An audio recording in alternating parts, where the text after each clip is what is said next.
Виталий Сергеевич, здравствуйте. Добрый день. Для начала хотели бы поблагодарить вас и весь коллектив 7-й горбольницы за ту работу, которую вы сейчас проводите в борьбе с коронавирусом. Спасибо большое. Сегодня число заболевших в Татарстане уже перевалило за 1000. Работать врачам республики с каждым днем становится все сложнее. Вы один из тех, кто каждый день проводит в так называемой красной зоне. Расскажите, пожалуйста, как там организована работа? На данный момент у нас развернуто реанимационное отделение, как бы оно называется, палата интенсивной терапии. Здесь развернуто у нас в нашем госпитале порядка 50 реанимационных коек. У меня в штате нас 9 реаниматологов. Работаем по 3 человека в бригаде. Сменная работа. В основном они в красной зоне находятся по 3-4 часа. Но, к сожалению, в костюмах дольше находиться очень проблематично, тяжело физически.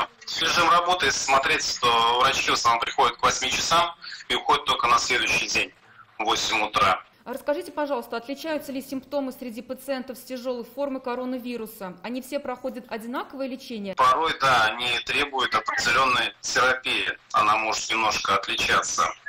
В основном, конечно, терапия, она симптоматическая. Лечение порой меняется и назначаются определенные уже препараты. И как всем. А сколько среди тяжело больных подключены к аппаратам ИВЛ?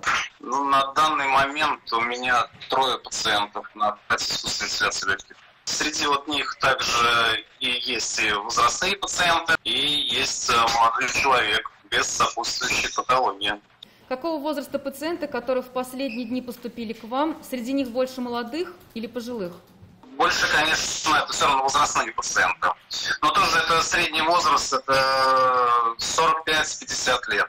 Есть самому молодому в отделении, это у нас 28 лет. Виталий Сергеевич, насколько мы знаем, в вашей больнице есть врачи, которые заболели коронавирусом. Как сегодня они себя чувствуют и где проходят лечение? Лечение они у нас проходили также. У них тоже все хорошо. Всю терапию они получили, сейчас они идут на поправку. Надо стараться избегать ускопления людей. Все равно это самая, наверное, основная почва для развития данного вируса. Надо немножко потерпеть. Я думаю, скоро все это мы пройдем, и все будет хорошо. Виталий Сергеевич, спасибо вам большое за интервью и за вашу работу. Берегите себя.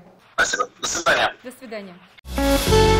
Авыр һәм мөмкин кадәр илә булу соралган вакытта ТНВ телеканалы тамашачыларга яраткан фильмын кабат карау мөмкинлеген бирә. Хәзер "Синең күзләр" фильмы ТНВ.ру сайтында бар. Бу көннәрдә өйдә булыйк. Все новости дня, выпуски программы «Новости Татарстана», программы и фильмы на сайте tnv.ru и на YouTube-канале ТНВ. Подписывайтесь.